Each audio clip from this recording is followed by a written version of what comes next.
보령에서 시청 중인 바니노님 감사해요. 충격적인 일이 벌어졌습니다. 삼성전자가 차세대 3나노급 2차 반도체를 전 세계 최초로 개발해버렸습니다. 그리고 단 3마디에 전 세계는 또 한 번 더 경악했는데요. 시연 후 단 7일 만에 양산체계 돌입. 절대 불가능하다며 두 손 두 발 다 들고 포기했던 독일, 일본, 반도체 학회는 그야말로 충격과 공포, 경악에 휩싸였습니다. 가장 충격적인 건 삼성전자 반도체에 100% 관세를 부과했던 도널드 트럼프가 머리를 쥐어짜면서 그야말로 멘붕에 빠진 사실인데요.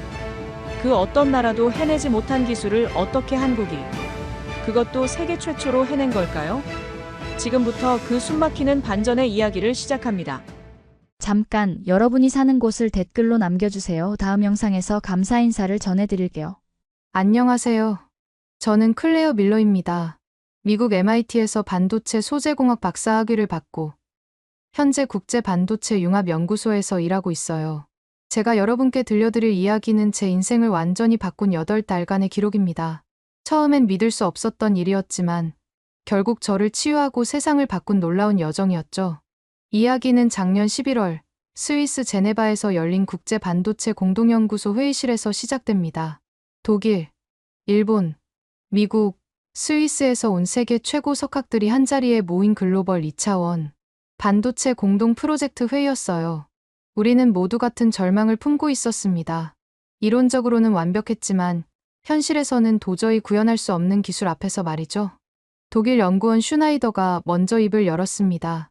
우리는 이론상 100%라고 하지만 실제로는 30%도 못 넘기고 있어요. 그의 목소리엔 지친 기색이 역력했어요. 3년째 같은 문제를 반복하고 있었거든요. 일본 연구원 타카하시도 고개를 저었습니다. 기판 위 안정화조차 안 돼요. 창온에서 공기 중 산화가 가속됩니다. 그는 항상 냉정했지만 그날만큼은 좌절이 묻어났어요. 저도 마찬가지였습니다. 2차원 반도체는 과학계 최대의 환상 같아요. 아무도 현실화하지 못했죠. 솔직히 그때까지만 해도 이 기술은 영원히 실험실 안에서만 존재할 거라고 생각했거든요. 그런데 바로 그때였습니다.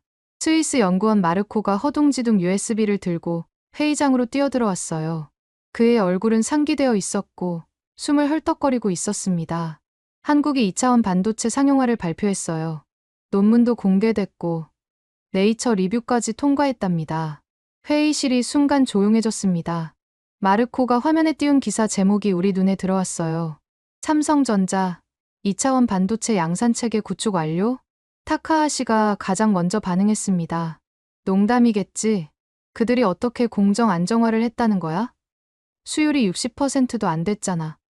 그의 목소리엔 믿을 수 없다는 어조가 가득했어요. 슈나이더도 마찬가지였습니다. 한국은 공정 기반이 약해. 실험 하나 성공했다고 기술이라 볼 순 없어. 하지만 그의 말투엔 어딘가 불안함이 섞여 있었어요. 마르코가 화면을 가리키며 말했습니다. 하지만 논문 속 유전율 수치를 보세요. 지금 우리가 포기한 바로 그 수치야. 모두가 경악했습니다. 침묵이 흘렀어요. 그리고 저는 낮은 목소리로 말했습니다. 내 눈으로 확인해야겠어요. 사실 제가 이렇게 강하게 반응한 데는 개인적인 이유가 있었어요. 그 순간 저는 10년 전 오리건에서 일어났던 그 끔찍한 날을 떠올리고 있었거든요. 아버지는 오리건주에서 토목 기술자로 일하셨어요. 성실하고 따뜻한 분이셨죠. 그날도 평소처럼 터널 공사 현장에 나가셨어요. 점심때쯤 아버지한테서 문자가 왔습니다. 터널 붕괴가 발생했어. 내일 돌아갈게. 사랑한다. 그게 아버지의 마지막 메시지였어요. 구조대가 도착했을 때 아버지의 휴대폰은 이미 배터리가 방전된 상태였습니다. 위치를 파악할 수 없었어요. 만약 배터리가 조금만 더 오래 갔더라면, 아버지와 연결될 수 있었더라면 어땠을까요? 그날 이후 저는 확신했습니다. 연결되지 않는 기술은 무의미하다고 말이에요. 기술은 사람과 사람을 이어주고 생명을 구해야 한다고요. 그래서 배터리 효율을 높이는 반도체 연구에 매달렸던 거예요. 하지만 우리가 연구하던 2차원 반도체는 계속 벽에 부딪혔습니다. 이론적으로는 기존 배터리 수명을 10배 이상 늘릴 수 있는 기술이었지만 현실에서는 불가능해 보였어요. 그런데 한국이 그걸 해냈다고요? 회의가 끝난 후 저는 혼자 호텔방에 앉아 생각에 잠겼습니다. 과연 한국의 기술이 진짜일까요? 만약 진짜라면 아버지가 꿈꿨던 그 연결, 끊어지지 않는 기술이 드디어 현실이 되는 걸까요? 밤늦게까지 한국에서 발표한 논문을 읽어봤어요. 유전율 1.78. 이건 우리가 포기했던 바로 그 수치였습니다. 발열 제어, 전력 누설 방지, 모든 게 이론적 한계를 뛰어넘고 있었어요. 다음 날 아침, 저는 결심했습니다. 직접 가서 확인해 보겠다고요. 동료들은 말렸어요. 시간 낭비야. 어차피 과장된 발표일 거야. 하지만 저는 이미 마음을 정했습니다.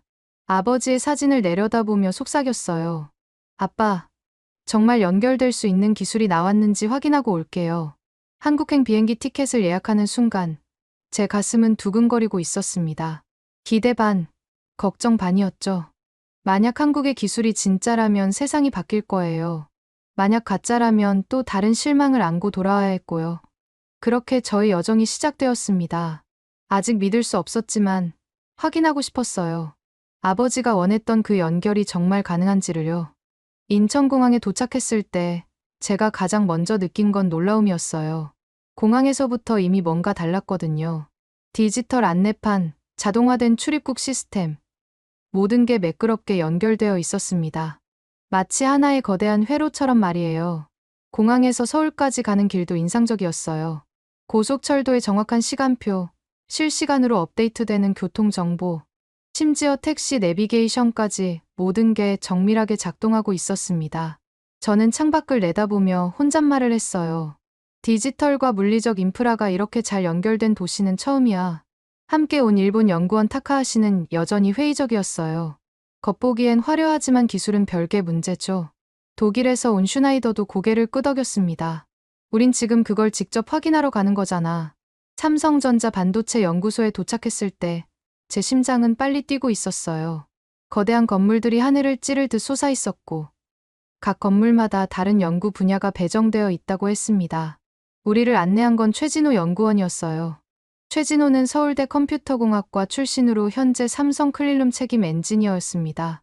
차분하고 정확한 설명이 인상적이었어요. 이곳에서 공정 안정화와 유전율 1.78의 벽을 넘었습니다. 저는 깜짝 놀라며 물었어요. 1.78이요? 진짜 실측입니까? 그 수치는 전 세계가 포기했던 바로 그 숫자였거든요. 클릴룸으로 들어가는 과정부터가 압도적이었어요. 실종 방진 시스템을 통과하면서 저는 마치 다른 세계로 들어가는 기분이었습니다. 공정 분리벽, AI 기반 품질 검사 장비, 모든 게 제가 상상했던 것보다 훨씬 정교했어요. 여기서 정말 2차원 반도체를 만들고 있구나. 제 마음속에서 의심이 서서히 사라지기 시작했어요. 그때 윤세진 수석연구원과 강하윤 박사가 나타났습니다. 윤세진은 41세의 여성으로 10년간 이 연구를 이끌어온 핵심 인물이었어요. 차분하지만 단단한 느낌의 사람이었습니다. 강하윤 박사는 35살로 AI 기반 공정 최적화 전문가였고요. 윤세진이 시제품을 보여주기 시작했어요. 여기 보시는 게 MOS 육각 구조입니다. 현미경을 통해 본 그 구조는 정말 아름다웠어요. 마치 자연이 만든 완벽한 패턴 같았습니다. 전력 누설은 기존 대비 92% 감소했습니다. 배터리 효율은 7배 향상됐고요. 윤세진의 말이 제 귀에 꿈처럼 들렸어요. 최진호가 덧붙였어요. 일주일에 한 번만 충전해도 됩니다. 그 순간 저는 숨이 멎는 것 같았어요. 일주일에 한 번이라고요? 아버지의 휴대폰이 하루 만에 방전되지 않았다면, 일주일 동안 켜져 있을 수 있었다면 어땠을까요? 강하윤이 발열 제어 칩셋을 설명해 주었어요. 기존 반도체는 고성능 작업 시 발열 때문에 성능이 떨어졌죠. 하지만 2차원 구조에서는 열이 균등하게 분산돼서 발열이 거의 없어요. 저는 웨이퍼를 들여다보며 말없이 있었어요.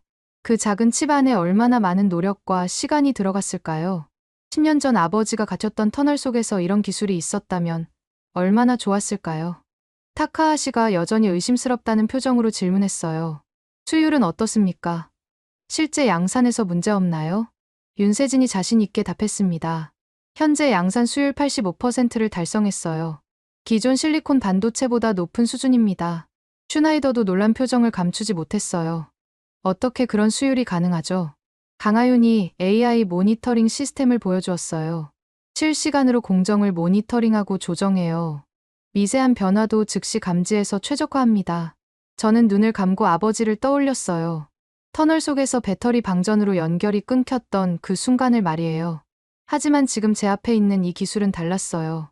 일주일 동안, 아니 어쩌면 더 오래 연결을 유지할 수 있는 기술이었습니다.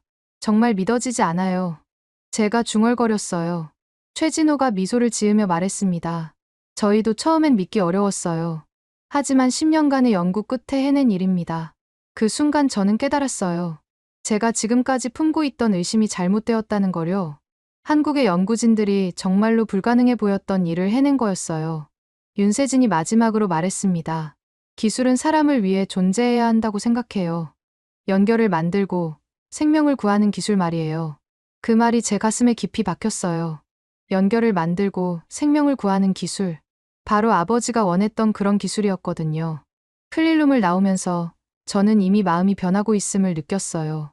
의심은 감탄으로, 불신은 경외감으로 바뀌어가고 있었습니다. 하지만 진짜 시험은 이제부터였어요. 미국으로 돌아가서 이 기술의 진실을 증명해야 했거든요. 미국으로 돌아온 저는 완전히 다른 사람이 되어 있었어요. 한국에서 본 것들이 제 머릿속에서 맴돌고 있었거든요. 하지만 학계의 반응은 제가 예상했던 것보다 훨씬 차가웠습니다. 보스턴에서 열린 미국 반도체 학회 발표장에 들어섰을 때 분위기부터가 이상했어요. 평소보다 사람들의 표정이 경직되어 있었고, 제가 지나갈 때마다 수군거리는 소리가 들렸습니다. 무대 위에는 TSMC 수석 고문인 존 머레이가 서 있었어요. 존 머레이는 반도체 학계에서 거의 신과 같은 존재였습니다. 68세의 노장으로 지난 30년간 반도체 기술 발전을 이끌어온 사람이었죠. 그런 그가 단호한 목소리로 말하기 시작했어요. 삼성의 유전율 수치는 이론적 허구입니다. 데이터 조작 가능성도 배제할 수 없죠. 청중들이 고개를 끄덕였어요. 머레이의 권위는 절대적이었거든요. 그런데 그가 갑자기 저를 직접 겨냥했습니다. 우린 이걸 실패라 인정했는데 당신은 현실 도피를 한국에서 찾았군요. 순간 발표장이 조용해졌어요. 모든 시선이 저에게 쏠렸습니다. 제 얼굴이 뜨거워지는 걸 느꼈어요. 하지만 더 충격적인 건 청중들의 반응이었어요. 비웃음 소리가 여기저기서 들려왔거든요. 클레어가 한국 기술에 속았나 봐. 역시 젊은 연구자들은 환상에 빠지기 쉬워. 저는 조용히 자리에서 일어나 발표장을 빠져나왔어요. 복도를 걸으면서 제 손이 떨리고 있다는 걸 느꼈습니다. 분노 때문이었을까요? 아니면 좌절감 때문이었을까요? MIT 캠퍼스의 벤치에 앉아 있을 때 리처드 송 교수가 다가왔어요. 리처드는 한국계 미국인으로 제 박사과정 때 멘토였습니다. 45세의 그는 항상 통찰력 있는 조언을 해주던 분이었어요. 정말 내가 미친 걸까요? 제가 물었어요. 리처드가 제 옆에 앉으며 말했습니다. 아니야. 한국은 늘 불가능을 가능하게 만들어왔어. 64KB 디램, 조선업, 철강, 스마트폰, 국방 기술까지 세계 1위를 하면서도 여전히 우연이라고 치부받고 있지. 왜요? 30년이란 짧은 시간에 모든 걸 해낸 나라라서. 특히 일본은 그 사실을 가장 부러워하면서도 절대 인정하고 싶지 않거든. 리처드의 말을 들으면서 저는 입을 다문 채 하늘을 올려다봤어요.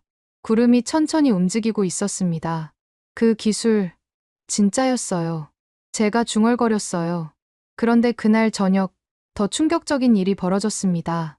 학회장 건물을 나오려던 참의 복도 끝방에서 불빛이 새어나오는 걸 봤어요. 문이 살짝 열려 있었고 안에서 목소리가 들렸습니다.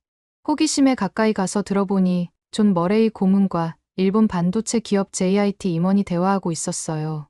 제 심장이 빨리 뛰기 시작했습니다. 논문 유출은 막아야 합니다. 학회 공식 채택은 절대 안 됩니다.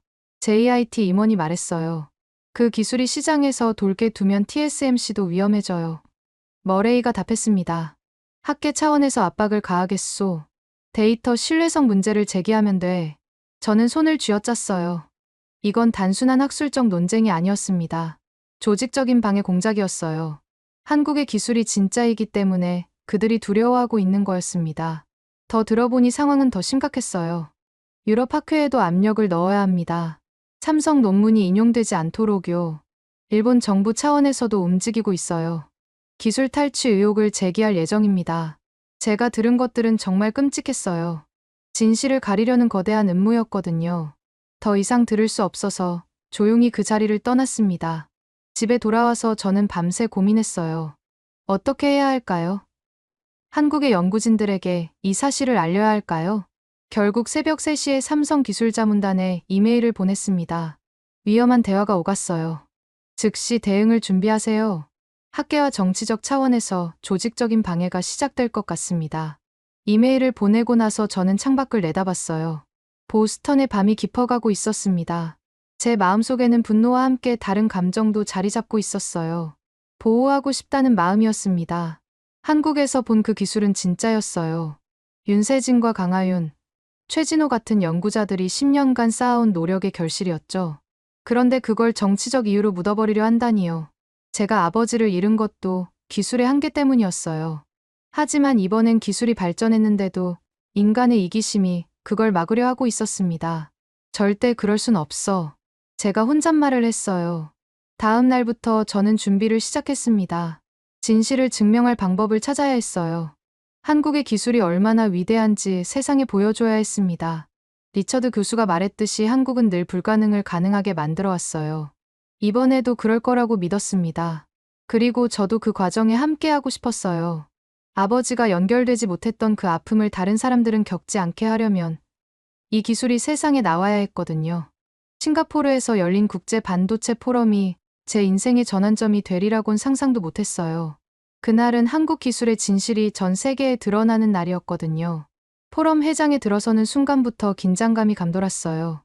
윤세진, 강하윤과 함께 온 저는 무대 위에 놓인 장비들을 보며 가슴이 두근거렸습니다. AI 시제품, 웨이퍼 실물, 측정 장비들이 수백 명의 다국적 연구진 앞에 당당히 자리하고 있었어요. 리처드 교수도 함께 왔어요. 오늘이 진실의 날이야. 그가 제 어깨를 토닥이며 말했습니다. 보안 체크포인트를 통과하고 음향 장치를 점검하는 동안 저는 관객석을 둘러봤어요. 독일, 일본, 미국, 유럽 각국에서 온 최고의 전문가들이 모여 있었습니다. 그들 중 상당수는 여전히 회의적인 표정을 짓고 있었어요. 무대 위로 올라간 윤세진의 모습은 정말 당당했어요. 10년간 연구를 이끌어온 그의 경험이 느껴졌거든요. 지금부터 AI 영상 렌더링을 시작합니다. 그의 목소리는 차분하면서도 자신감에 차 있었어요. 강하윤이 시스템을 가동했습니다. 화면에 복잡한 3차원 영상이 나타나기 시작했어요. 기존에는 1시간 이상 걸리던 영상 합성 작업이었습니다. 그런데 놀라운 일이 벌어졌어요. 15초. 단 15초 만에 작업이 완료된 거예요. 관객석에서 탄성이 터져나왔습니다. 미국에서 온 개발자가 외쳤어요. 세상에, 저 온도 수치 봤어요. 발열 측정기에는 거의 0도에 가까운 숫자가 표시되고 있었거든요. 독일 박사도 믿을 수 없다는 표정으로 말했어요. 우린 이 속도 구현에 10년은 걸릴 거야. 그의 목소리에는 경외감이 묻어 있었습니다. 인도에서 온 교수가 일어서서 박수를 치기 시작했어요. 이 기술은 수억 인구의 삶을 바꿀 겁니다. 곧이어 다른 사람들도 박수에 동참했습니다. 프랑스 언론인이 흥분해서 말했어요. 이건 기술이 아니라 문명입니다. 저는 그 순간 제 눈에 눈물이 고이는 걸 느꼈어요. 아버지가 꿈꿨던 그 기술이 마침내 현실이 되는 순간이었거든요. 하지만 가장 극적인 순간은 따로 있었어요. 존 머레이 고문이 천천히 일어서더니 무대로 걸어왔거든요. 회장이 조용해졌습니다. 모두가 그의 다음 말을 기다리고 있었어요. 머레이가 마이크를 잡고 말했습니다. 나는 부정했습니다. 하지만 이제는 이 수치를 외면할 수 없습니다. 그의 목소리가 떨리고 있었어요. 삼성은 새로운 기준을 만들었습니다. 그 순간 회장 전체가 기립박수로 터졌어요. 심지어 일본에서 온 연구진들도 어쩔 수 없이 박수를 치고 있었습니다. 저는 조용히 속삭였어요. 이제 믿지 않을 수 없겠지. 윤세진이 추가로 설명을 시작했어요. 이 기술의 핵심은 2차원 소재의 완벽한 제어에 있습니다. 원자 단위에서 구조를 조작해 전자의 흐름을 최적화했어요. 강하윤이 그래프를 보여주며 덧붙였습니다. 전력 효율은 기존 대비 900% 향상됐고 발열은 98% 감소했습니다. 스위스에서 온 연구원이 질문했어요. 양산 과정에서의 안정성은 어떻습니까? 최진호가 답했습니다. 현재 양산 수율 90%를 달성했으며 품질 편차는 0.2% 미만입니다. 유럽 반도체 협회 회장이 공식 성명을 발표했어요. 향후 5년간 삼성 기술 기반으로 산업 재편을 추진하겠습니다. 중국에서 온 연구원도 감탄을 금치 못했어요. 이 기술이면 전 세계 데이터 센터의 에너지 소비를 10분의 1로 줄일 수 있겠군요. 캐나다 교수가 말했어요. 의료기기에 적용하면 환자들이 더 이상 배터리 걱정을 하지 않아도 되겠어요. 저는 그 말을 들으며 아버지를 떠올렸어요. 만약 이 기술이 그때 있었다면 아버지의 휴대폰은 며칠이고 켜져 있을 수 있었을 거예요. 구조대와 계속 연결될 수 있었을 거예요. 시연이 끝난 후 기자들이 몰려들었어요. CNN 기자가 윤세진에게 물었습니다. 이 기술 개발에 얼마나 걸렸나요? 10년입니다. 수많은 실패와 좌절이 있었지만 포기하지 않았어요. 윤세진의 답변에서 깊은 감동이 느껴졌어요. BBC 기자가 저에게 질문했어요. 외국 연구자로서 어떻게 생각하시나요? 저는 잠시 생각한 후 답했어요. 이 기술은 단순히 성능의 문제가 아니에요. 사람과 사람을 연결하고 생명을 구할 수 있는 기술이에요. 제 아버지가 꿈꿨던 바로 그런 기술입니다. 포럼이 끝나고 호텔로 돌아가는 길에 윤세진이 제게 말했어요. 오늘 클레어 박사님 덕분에 용기를 얻었어요. 저는 고개를 저었어요. 아니에요. 제가 여러분께 감사해야죠. 불가능해 보였던 꿈을 현실로 만들어 주셔서요. 그날 밤 호텔 방에서 저는 아버지의 사진을 오랫동안 바라봤어요. 아빠, 이제 연결이 끊어지지 않을 거예요. 한국이 그 방법을 찾아냈거든요. 싱가포르 포럼이 끝나고 일주일 후 제가 예상했던 최악의 상황이 벌어졌어요. 워싱턴에서 날아온 소식은 정말 충격적이었습니다. CNN 뉴스를 보던 제 손이 떨리기 시작했어요. 백악관 브리핑룸에서 트럼프 정부 대변인이 발표하고 있었거든요. 국가 안보 위협을 이유로 한국 반도체에 100% 관세를 부과합니다. 100% 관세라니요. 이건 사실상 시장 봉쇄 선언이었어요. 화면 속 공식 입장은 더욱 가관이었습니다. 기술적 불균형은 미국 산업 생태계를 파괴할 수 있다. 하지만 CNN 분석가는 진실을 꿰뚫고 있었어요. 실상은 삼성의 기술력이 TSMC를 위협하자 정치적 압박에 돌입한 것으로 보입니다. 제가 학회에서 들었던 그 은밀한 대화가 현실이 된 거였어요.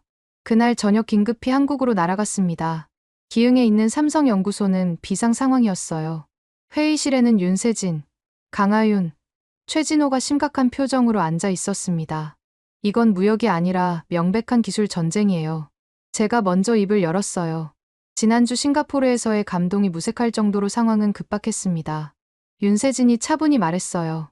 예상했던 일이에요. 하지만 우리에겐 방법이 있습니다. 그의 눈에는 10년간 연구를 이끌어온 사람만의 의연함이 있었어요. TSV 기반 모듈 설계로 관세를 우회합시다. 윤세진이 화이트보드에 그림을 그리기 시작했어요. TSV는 True Silicon Via의 줄임말로 실리콘을 관통하는 연결 구조를 의미했습니다. 강하윤이 설명을 이어받았어요. 공정 단계에서 회로 기능을 분리하면 미국에서는 단순 조립으로 처리됩니다. 그의 말을 들으며 저는 감탄했어요. 기술로 정치적 장벽을 뛰어넘는 아이디어였거든요. 최진호가 구체적인 방안을 제시했어요. 핵심 반도체는 한국에서 제작하고 최종 조립 공정만 미국에서 진행하는 거예요. 관세법상 미국 제품으로 분류됩니다. 저는 그들의 창의성에 놀랐어요. 정말 가능한가요? 윤세진이 자신 있게 답했습니다. TSV 기술과 모듈화 설계, 그리고 분산 연산 구조를 결합하면 됩니다. 일주일이면 충분해요. 일주일이라고요? 제가 듣기로는 이런 설계 변경에는 보통 몇 달이 걸린다고 했는데요. 하지만 그들의 표정을 보니 정말 자신 있어 보였어요. 다음 일주일은 정말 숨 가쁜 나날이었어요. 연구팀은 밤낮 없이 새로운 설계를 완성해 나갔습니다. 저도 함께 참여하면서 한국 연구진들의 집중력에 감탄할 수밖에 없었어요. 강하윤이 AI 시뮬레이션을 돌리면서 말했어요. 모듈별 성능 분석 결과가 나왔어요. 기존 대비 효율 저하는 3% 미만입니다. 거의 완벽에 가까운 결과였어요. 최진호가 덧붙였습니다. 미국 현지 조립 라인 설계도 완료됐어요. 기존 시설을 그대로 활용할 수 있습니다. 일주일 후, 우리는 기자 간담회를 열었어요. 전 세계 언론이 주목하는 가운데 저는 마이크 앞에 섰습니다. 제 가슴은 두근거리고 있었지만 말하고 싶은 것이 너무 많았어요. 정치는 장벽을 세우지만 기술은 그 장벽을 넘습니다. 제가 힘주어 말했어요. 우리는 기술로 스스로를 방어합니다. 그 순간 저는 아버지를 떠올렸어요. 터널 붕괴로 막혔던 길도 결국 기술로 뚫어냈듯이 정치적 장벽도 기술로 넘어설 수 있다는 확신이 들었거든요. 윤세진이 기술적 설명을 이어갔어요. 새로운 모듈화 설계는 관세를 우회할 뿐만 아니라 성능까지 향상시켰습니다. 유지보수도 더 쉬워졌고요. 기자들의 질문이 쏟아졌어요. 로이터 기자가 물었습니다. 미국 정부의 추가 제재 가능성은 어떻게 보시나요? 저는 자신 있게 답했어요. 기술은 국경을 넘나듭니다. 진정한 혁신은 정치적 압박으로 막을 수 없어요. 파이낸셜 타임즈 기자가 물었어요. 이 대응이 성공할 거라고 확신하시나요? 강하윤이 답했습니다. 우리는 10년간 불가능해 보이는 일들을 해냈어요. 이번도 마찬가지일 겁니다. 간담회가 끝난 후 전 세계 언론의 반응은 폭발적이었어요. 한국, 무역 전쟁을 기술로 돌파하라는 헤드라인이 곳곳에서 나왔습니다. BBC는 기술 혁신으로 정치적 장벽을 무력화라고 보도했고, 르몽드는 한국의 창의적 대응이 새로운 모델을 제시했다고 평가했어요. 그날 밤 호텔에서 윤세진과 대화를 나눴어요. 정말 이런 상황을 예상하셨나요? 윤세진이 미소를 지으며 답했어요. 기술자라면 항상 플랜 B를 준비해야 하죠. 우리는 기술로 말하는 사람들이니까요. 저는 그 말에 깊이 공감했어요. 아버지도 기술자였거든요. 어떤 상황에서도 해결책을 찾으려 했던 분이었죠. 지금 한국의 연구진들이 보여주는 모습이 바로 그런 거였어요. 기술은 희망이에요. 제가 중얼거렸어요. 정치가 절망을 가져와도 기술은 항상 새로운 길을 열어주니까요. 관세 위기를 기술로 돌파한 지 한 달 후, 우리는 더 강력한 증명을 준비하고 있었어요. 이번에는 단순히 기술적 우위만 보여주는 게 아니라 실제 생산력과 안정성까지 입증해야 했거든요. 서울 삼성전자 본사에서 열린 글로벌 시연회는 그야말로 역사적인 순간이었습니다. 2차원 반도체가 탑재된 스마트폰을 전 세계에 공개하는 자리였어요. 제 손에 들린 그 작은 기기를 보며 가슴이 벅차올랐습니다. 이건 내 아버지가 원했던 바로 그 연결이에요. 제가 중얼거렸어요. 화면을 켜는 순간부터 모든 게 달랐습니다. 부팅 속도는 기존의 10분의 1, 발열은 거의 0도에 가까웠어요. 최진호가 실시간 측정 데이터를 보여주었어요. 발열 0도도 15배 에너지 효율, 고성능 AI 작업에도 지연이 전혀 없습니다. 관객들의 탄성이 터져나왔어요. 하지만 진짜 놀라운 건 배터리 테스트였어요. 일주일 전부터 연속으로 가동시킨 기기가 아직도 80%의 배터리를 유지하고 있었거든요. 기존 스마트폰이라면 하루도 못 버텼을 사용량이었는데 말이에요. 그 순간 저는 아버지의 마지막 문자를 떠올렸어요. 만약 이런 기술이 그때 있었다면 아버지의 휴대폰은 며칠이고 켜져 있을 수 있었을 거예요. 구조대와의 연결이 끊어지지 않았을 거예요. 세계 각국의 반응은 즉시 나타났습니다. 존 머레이 고문이 공개적으로 입장을 밝혔어요. 내가 틀렸습니다. 삼성 기술은 인류의 새로운 표준이 될 것입니다. 불과 2달 전만 해도 한국 기술을 부정했던 그였는데 말이에요. 유럽 반도체 협회는 더욱 적극적이었어요. 삼성과의 전략적 제휴 체결을 선언합니다. 협회 회장이 직접 발표했습니다. 이 기술 없이는 유럽의 미래가 없습니다. 프랑스 과학저널 르피가로는 2차원 반도체는 산업혁명 이후 가장 큰 사건이라고 평가했어요. 독일 프라운호퍼 연구소도 즉시 기술 이전 협상에 들어가겠다고 발표했습니다. 그런데 예상했던 대로 일본의 반격이 시작되었어요. 처음에는 미묘했습니다. 일본 포털 사이트와 블로그에서 수천 건의 조작된 리뷰가 올라오기 시작했거든요. 삼성 칩 발열 심각, 실제 사용하니 뜨거워짐, 배터리 효율 낮음, 광고와 다름, 장시간 사용 시 성능 저하 심각, 모두 거짓 정보였어요. 하지만 더 악질적인 건 유튜브 리뷰어들에게 매물을 제공한 일이었습니다. 몇몇 유명 테크 리뷰어들이 갑자기 삼성 기술을 부정적으로 평가하기 시작했어요. 그 중에서도 가장 충격적이었던 건 가짜 의료 논문이었어요. 삼성 반도체 칩, 의료기기의 위험, 이라는 제목의 논문이 돌기 시작한 거예요. 물론 전혀 근거 없는 내용이었지만 의료진들 사이에서 불안감을 조성하기엔 충분했습니다. 윤세진이 분개하며 말했어요. 이건 명백한 조작이에요. 우리 기술은 세계 어떤 안전 기준보다 엄격하게 테스트됐습니다. 하지만 저희에겐 강력한 동맹이 있었어요. 미국 국립보건원 NIH가 공식 발표를 한 거예요. 삼성칩은 현재까지 개발된 가장 안전한 연산 구조입니다. 철저한 검증을 거친 공식 입장이었어요. 더 놀라운 건 미국 개발자 커뮤니티의 반응이었어요. 해커뉴스와 레딧에서 수많은 개발자들이 직접 반박 댓글을 쏟아냈습니다. 일본 리뷰는 명백한 조작, 직접 테스트해보니 완전히 다름, 발열 측정해봤는데 거의 없음, 일본이 거짓말하고 있음, 의료 논문은 가짜, 저자도 실존하지 않음. 미국 개발자들이 스스로 나서서 한국 기술을 방어하고 있었어요. 이런 상황을 보며 저는 감동받았습니다. 진실은 결국 밝혀지는구나 하고 말이에요. MIT의 동료 연구자들도 입장을 밝혔어요. 클레어가 옳았습니다. 삼성 기술은 진짜였어요. 하버드 의대에서도 삼성칩이 의료기기 혁신을 이끌 것이라고 발표했습니다. 캐나다 토론토 대학은 더 구체적이었어요. 심장박동기에 삼성칩을 적용하면 배터리 교체 주기를 10년으로 늘릴 수 있습니다. 환자들에게는 정말 혁명적인 변화였어요. 중국 칭화대학도 연구 결과를 발표했어요. 데이터 센터에 적용 시 전력 소비 90% 절약 가능. 환경 문제까지 해결할 수 있는 기술이었던 거예요. 일본의 조직적인 방해 공작이 도리어 한국 기술의 우수성을 더욱 부각시키는 결과를 낳았어요. 전 세계가 누구의 말이 진실인지 명확히 알게 된 거였거든요. 그날 저녁 강하윤과 함께 한강을 걸으며 대화했어요. 정말 놀라워요. 전 세계가 우리 편이 되어가고 있어요. 강하윤이 웃으며 답했어요. 진실은 숨길 수 없어요. 더욱이 이렇게 확실한 기술은 말이에요. 저는 한강을 바라보며 생각했어요. 아버지가 살아계셨다면 이 순간을 얼마나 자랑스러워하셨을까요? 기술이 정치와 음모를 이기고 진실이 승리하는 모습을 보셨다면 말이에요. 기술은 거짓말하지 않아요. 제가 중얼거렸어요. 데이터는 명확했고 성능은 증명되었으며 전 세계가 그 진실을 인정하고 있었으니까요. 싱가포르 포럼에서 한국 기술이 증명된 지 2달 후 제가 상상도 못했던 일이 벌어졌어요. 워싱턴에서 날아온 소식을 보고 저는 정말 놀랐거든요.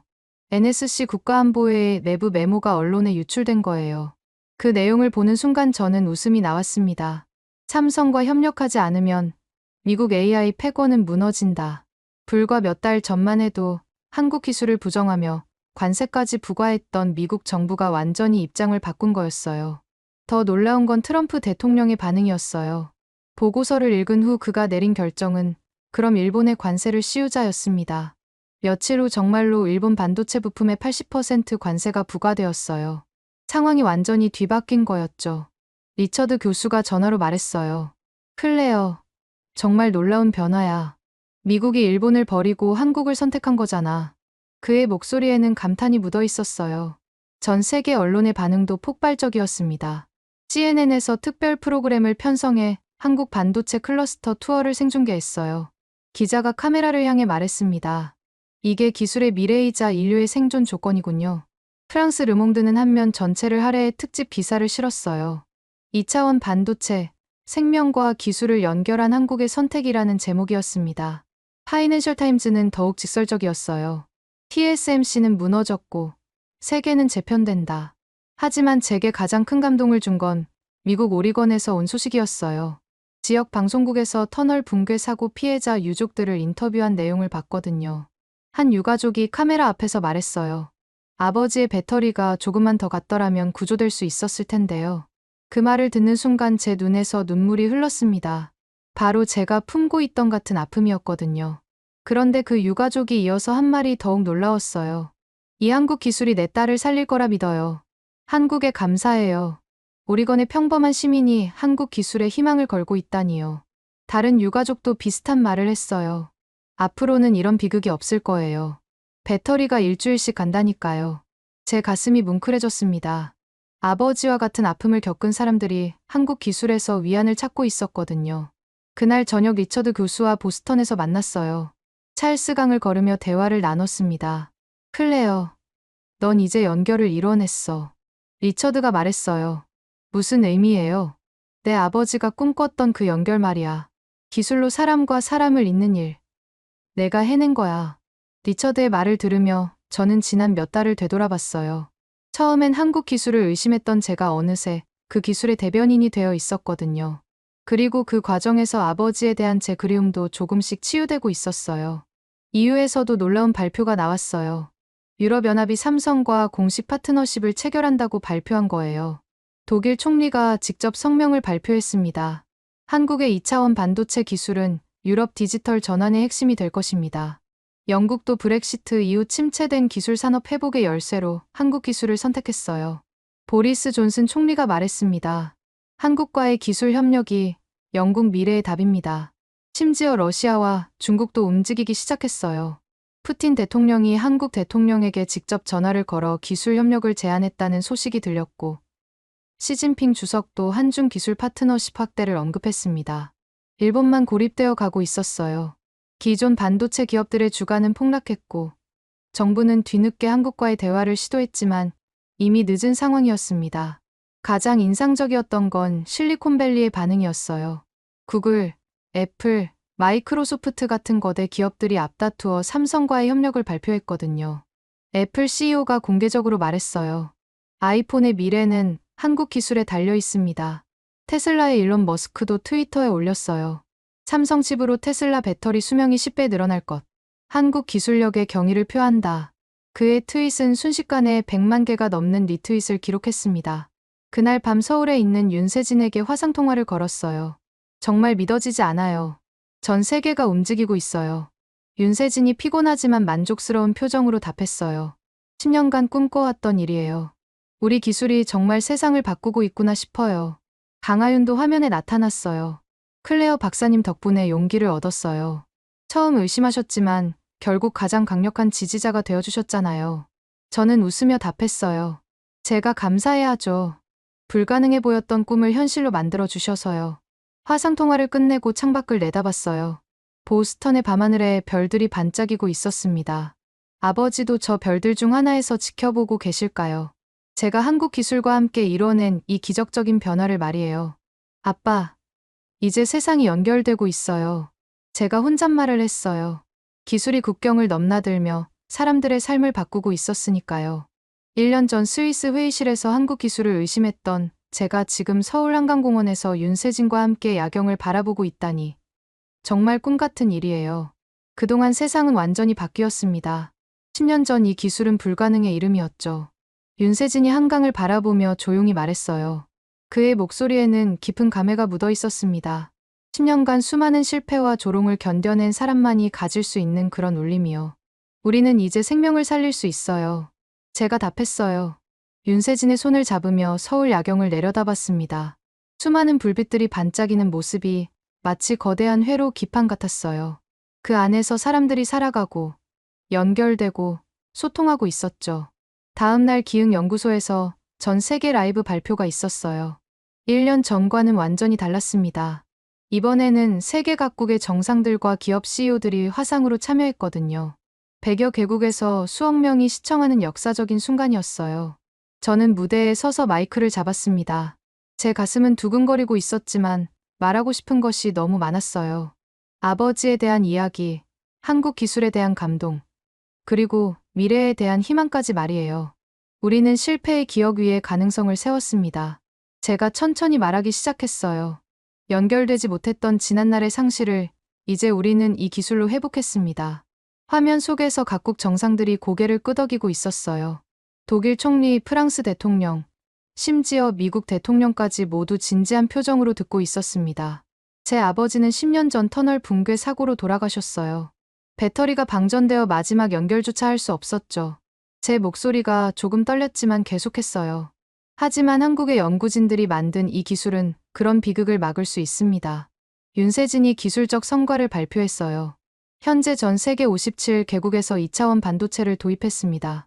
의료기기 배터리 수명은 평균 10배 증가했고, 응급 상황에서의 통신 두절 사고는 90% 감소했습니다.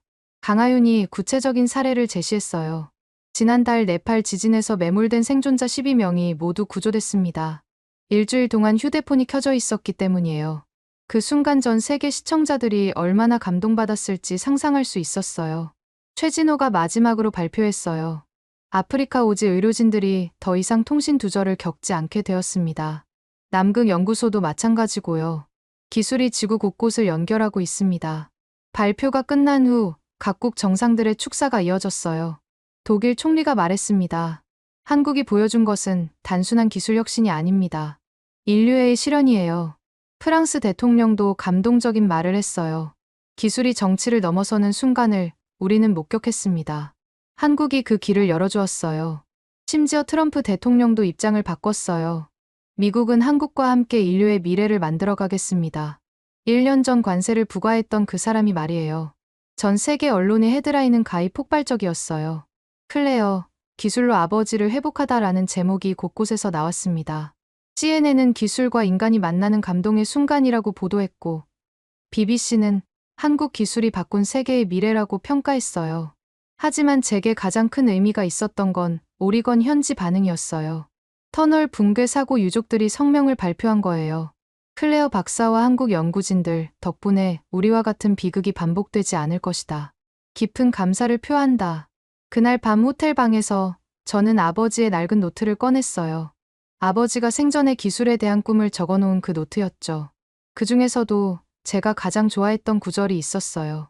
기술은 사람을 연결해야 한다. 거리를 좁히고, 마음을 잇고, 생명을 구해야 한다. 저는 그 글을 읽으며 조용히 말했어요.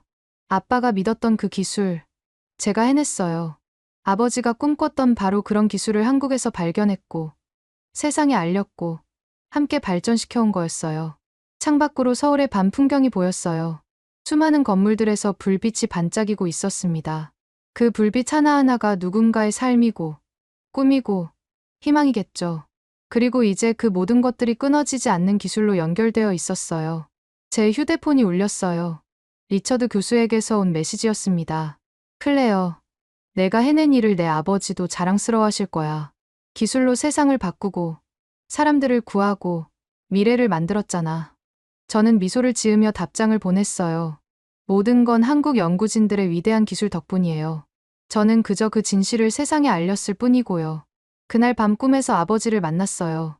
아버지는 환하게 웃으시며 말씀하셨어요. 딸아, 정말 잘했다. 내가 찾은 그 기술로 많은 사람들이 살아날 거야. 꿈에서 깨어난 저는 창밖을 내다봤어요. 새벽이 밝아오고 있었습니다. 지구 반대편에서는 한국의 2차원 반도체로 만든 의료기기가 환자들을 치료하고 있겠죠. 아프리카에서는 의료진들이 안정적인 통신으로 생명을 구하고 있을 거고요. 마지막으로 제가 상상한 장면이 있어요. 전 세계 위성들이 한국 기술로 연결되어 있고, 병원의 생명유지 장치들이 끊어지지 않는 전력으로 작동하고, 극지방 연구소에서도 안정적인 통신이 이뤄지는 모습 말이에요. 그 모든 연결의 중심에 대한민국이 있었습니다. 불가능해 보였던 꿈을 현실로 만든 나라, 세상을 다시 연결한 나라 말이에요. 제 이야기는 여기서 끝이에요. 하지만 한국 기술이 만들어갈 미래의 이야기는 이제 시작입니다. 연결이 끊어지지 않는 세상, 기술이 생명을 구하는 세상, 그런 미래를 향해 우리 모두 함께 나아가고 있으니까요.